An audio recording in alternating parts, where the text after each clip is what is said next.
बोलिए श्री कृष्ण महाराज की जय। बौलेश्वर ने पूछा, प्रभु राधा वल्लभ श्याम सुंदर अन्य गोपियों को छोड़कर श्री राधा के साथ कहाँ चले गए? फिर गोपियों का उनका दर्शन कैसे हुआ? श्री कृष्ण नारद जी कहते हैं, राजन, भगवान श्री कृष्ण श्री राधिका के साथ संकेत वट के नीचे चले गए और वहाँ प्रियतमा श्री राधा के पाशों की वेणी में पुष्प रचना करने लगे। श्री कृष्ण के नीले केशों में श्री राधिका ने वक्रता स्थापित की और अर्थात अपने केश रचना कौशल से उनके केशों को घुंघराला बना दिया और उनके पूर्ण चंद्रोपम मुखमंडल में उन्होंने विचित्र पत्रावली की रचना की। इस प्रकार परस्पर श्रृंगार करके श्री कृष्ण प्रिया के साथ भद्रवन, महान, खदिरवन, बिलवन और कोकिलावन में गए।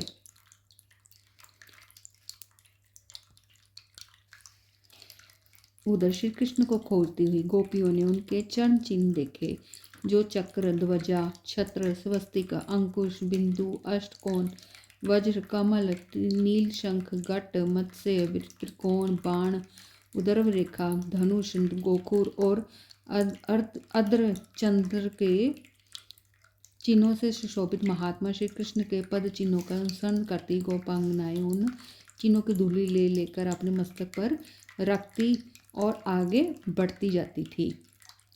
फिर उन्होंने श्री कृष्ण के चरण चिन्हों के साथ साथ दूसरे पद चिन्ह भी देखे।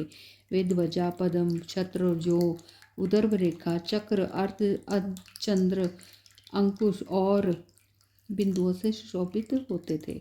विदेहराज, लवंगलता, गदा, पाठीन, मत्स्य, शंख, गिरिराज, शक्ति, सिंहासन, रथ और 2 बिंदुओं के चिन्हों से विचित्र शोभाशाली उन चरण चिन्हों को देखकर गोपियां परस्पर कहने लगी, निश्चय ही नंदन श्री राधा को साथ लेकर गए हैं। श्री कृष्ण चरण अरविंदों के चिन्ह निहारती हुई गोपियां कोकिलावन में जा पहुंची। उन गोपांगनाओं का कोलाहल सुनकर माधव ने श्री राधा से कहा, कोटि चंद्रमाओं को अपने सौंदर्य से तिरस्कृत करने वाली प्रिय श्री राधे, सब ओर से गोपिकाएं आ पहुंची। अब वे तुम्हें अपने साथ ले जाएंगी, अतः यहाँ से जल्दी निकल चलो।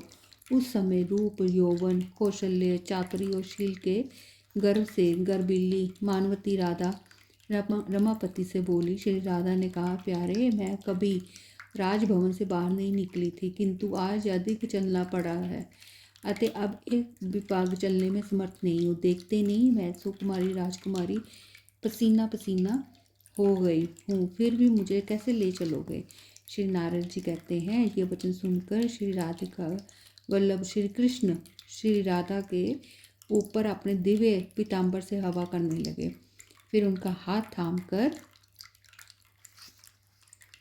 बोले, श्री राधे, अब तुम अपनी मोज से धीरे धीरे चलो। उस समय श्री कृष्ण के बारंबार कहने पर भी श्री राधा ने अपने पैर आगे नहीं बढ़ाया। वह श्री हरि की ओर से पीठ करके चुपचाप खड़ी रही। तब संतों के प्रिय श्री कृष्ण ने माननीय प्रिय राधा से कहा, श्री भगवान बोले, माननी, यहाँ अन्य गोपियाँ भी मुझसे मिलने की हार्दिक कामना रखती है, तथापि उन्हें छोड़कर मैं मन से तुम्हारी आराधना करता हूँ। तुम्हें जो प्रिय हो वही करता हूँ। राधे, मेरे कंधे पर चढ़कर तुम सुखपूर्वक शीघ्र यहाँ से चलो। श्री नारद जी कहते, नरेश्वर, उनके योग कहने पर प्रिया ने जब उनके कंधे पर चढ़ना चाहा, तभी स्वच्छंद गति वाले ईश्वर प्रियतम श्री कृष्ण वहाँ से अंतर्धान हो गए। राजेंद्र, फिर तो कीर्ति कुमारी राधा का मान उतर गया। वे उस महान कोकिलावन में भगवत विरह से व्याकुल हो उच्च स्वर से रोदन करने लगी। क्लेश्वर, उसी समय गोपियों के दूत वहां आ पहुंचे। श्री राधा का अत्यंत दुखजनक रोदन सुनकर उन्हें बड़ी दया और लज्जा आई। कोई अपनी स्वामिनी को पुष्प, मकरंद इत्र आदि से नहलाने लगी। कुछ चंदन, अगूर, कस्तूरी और केसर से मिश्रित जल के छींटे देने लगी। कुछ व्यंजन और चबट डुलाकर अंगों में हवा देने लगी तथा अनुनय विनय में कुशल नाना वचनों द्वारा परादेवी श्री राधिका को धीरज बंधाने लगी। मैथिलेंद्र श्री राधा के मुख से मानी श्री कृष्ण के द्वारा दिए गए सम्मान की बात सुनकर मानवती गोपांगनाओं का बड़ा विस्मय हुआ। बोलिए श्री कृष्ण महाराज की जय। 22वां अध्याय। गोपांगनाओं द्वारा श्री कृष्ण का सत्वन, भगवान का उनके बीच में प्रकट होना, उनके पूछने पर हंस मुनि के उद्धार की कथा सुनाना तथा गोपियों को क्षीर सागर श्वेत द्वीप के नारायण स्वरूपों का दर्शन कराना। बोलिए श्री कृष्ण महाराज की जय। श्री नारद जी कहते हैं, हे राजन, तदंतर श्री कृष्ण के शुभागमन के लिए समस्त वृंदावनाएं मिलकर सुरम्य ताल स्वर के साथ उन श्री कृष्ण हरि के रमणीय गुणों का गान करने लगी। गोपियाँ बोली, लोक सुंदर, जनभूषण, विश्वदीप, मदन मोहन तथा जगत की पाप राशि एवं पीड़ा हर लेने वाले आनंद कंद यदुनंदन नंदन नंदन, तुम्हारे चरणार बिंदों का मकरंद भी परम सवसंद है, तुम्हें बारंबार नमस्कार है। गौओं, ब्राह्मणों और साधु संतों के विजय ध्वज रूप देव बंदन वंद तथा कंसादी दैत्यों के वध के लिए अवतार धारण करने वाले श्री नंदराज कुल कमल दिवाकर देवों के भी आदि कारण मुक्त जन दर्पण, तुम्हारी जय हो। गोपवंशी रूप सागर में परम उज्ज्वल मोती के समान रूप धारण करने वाले गोपाल कुल रूपी गिरिराज के नील रतन परमात्मन, गोपाल मंडल रूपी सरोवर के प्रफुल्ल कमल तथा गोप वृंद रूपी चंदन वन के प्रधान कलहंस, तुम्हारी जय हो।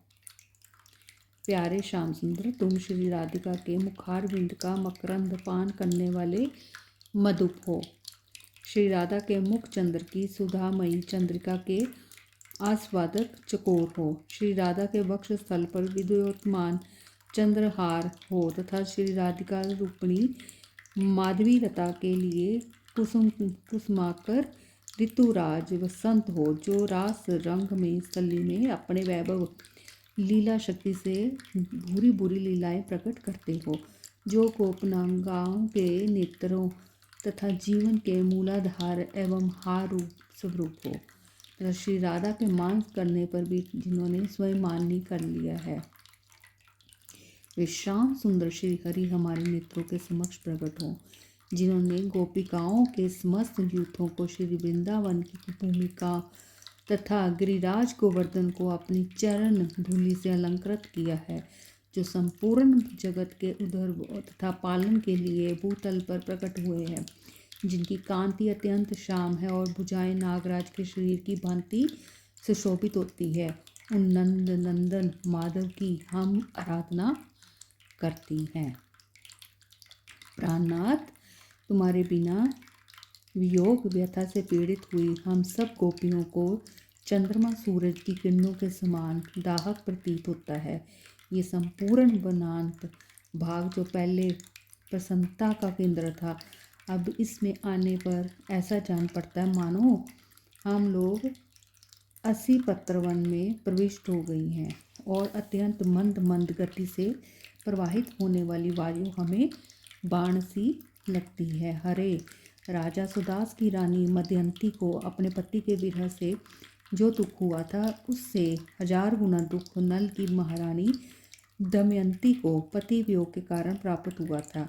उनसे भी कोटि गुना अधिक दुख पतिवारहिनी जनक नंदिनी सीता को हुआ था और उनसे भी अनंत गुना अधिक दुख आज हम सबको